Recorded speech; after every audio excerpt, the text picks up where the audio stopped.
turbulence, top tip. First of all, I want you to think about the thoughts that are going through your head when you think about turbulence.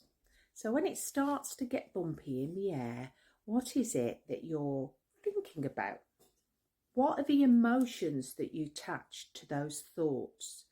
And then what are the physical reactions that you have in your body? Do you start to shake? Do you start to sweat? Do you get clammy palms? Do you feel like you can't breathe? Do you feel your heart pounding? Do you feel like you've got to rush to the toilet? IBS is chronic with people who are on board and they feel they're going to be sick or they need to dash to the toilet. All these symptoms are unique and different to each and every one of us. So I want you to specifically think about your own. Sit and think about it. When, where, how, who, why was that feeling, that dropping sensation, for example, that heart racing sensation, that feeling of I can't breathe, I'm stuck, I'm trapped, I've got to escape. Where does that come from? Because you're not born with the fear of flying. It's come from somewhere. And it's built momentum throughout the years, through different incidences, and not necessarily anything to do with the plane itself or aviation. So I want you to think about those thoughts, those emotions, and those physical symptoms. When we can unravel those symptoms, we can unravel your travel fear. Because I know a lot of you transfer the fear of flying to the fear of water. You don't like flying over water. You don't like the fear of the unknown. You don't like what lies beneath, what may come out of the blue, out of nowhere, the what ifs, the anticipatory anxiety. All those feelings have built up, but the one thing that's got your attention is this wonderful fear of flying. It's got your attention because it's taking your joy away. Your joy of going on holiday because you've worked all year long to have that wonderful holiday with your family, and now you start to feel scared, embarrassed, like you can't tell your loved ones that you have this intense fear of flying. The one particular thing that you really hate about flying is turbulence. And turbulence, remember, a V original, air is always there. Try and grab an air pocket right now, you can't. So air is always there. So even though we find it is a little bit bumpy, remain in your seat with your seatbelt fastened unless it's safe to do so. Move around the cabin. Even if you're sitting through a short flight or a long flight, I always have my seatbelt loosely fastened. Why? Because the worst thing that could happen is that I forget I've got my seatbelt on and I get up and I yank myself back down again, okay? So that turbulence is always all around us.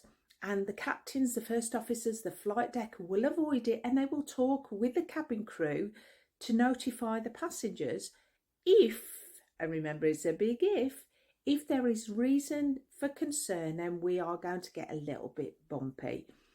But remember, air is always there. You can't literally fall out of the sky. That dropping sensation that you've attached the feeling of negativity to, i.e., you may have been on a roller coaster when you were 8 years old, and that dropping sensation, the twists and turns, and of course things like this wonderful poster here, knots in my stomach. They're all things that we absorb subconsciously. So consciously you're going, what the hell is wrong with me? Why have I got this intense fear of flying? Because it can literally come out of nowhere, out of the blue, and you can't understand it. It may be there because the responsibility gene has kicked in. And what I mean by that is if you're the oldest child, for example, not always, but the oldest child, so you're always made to feel responsible for your younger siblings. Hence, when you get on board, you start to panic because you're not in control. And that responsibility, you can't take hold of that responsibility. You're not in charge anymore. Or so you think. The one thing that you are in charge of are those thoughts. And those thoughts we attach emotions to because they have no meaning. We have thousands of thoughts in a day. They have no meaning until we attach an emotion to them. And then if it's a negative emotion, we get those negative physical symptoms and reactions in our body. So I work somatically and with your thoughts as well. So somatically just means soma, body. what's going on your body, what's going on in your mind, because we're all remember, we're all different, we're all unique. So are your fears as well.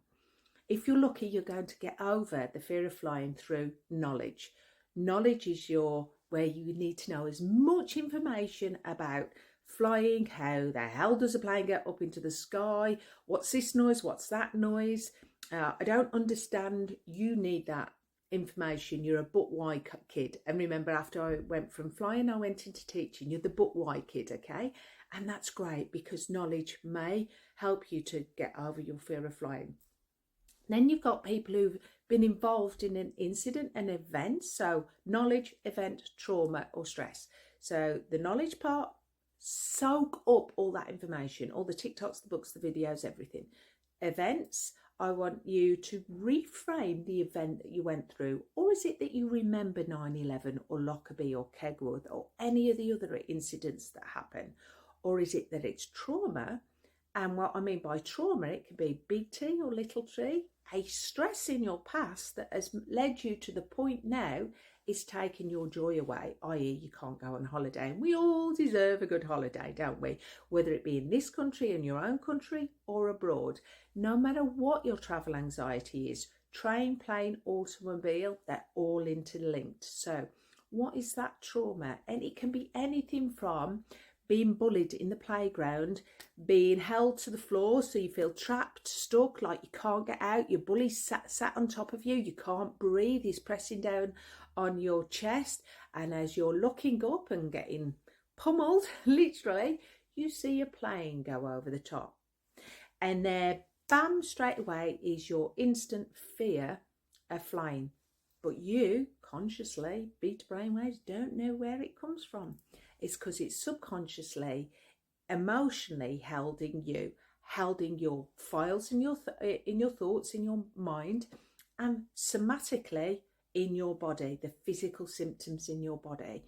And different things will gain momentum, and then eventually it can be that it's got your attention by gifting you, thank you world, gifting you with the fear of flying.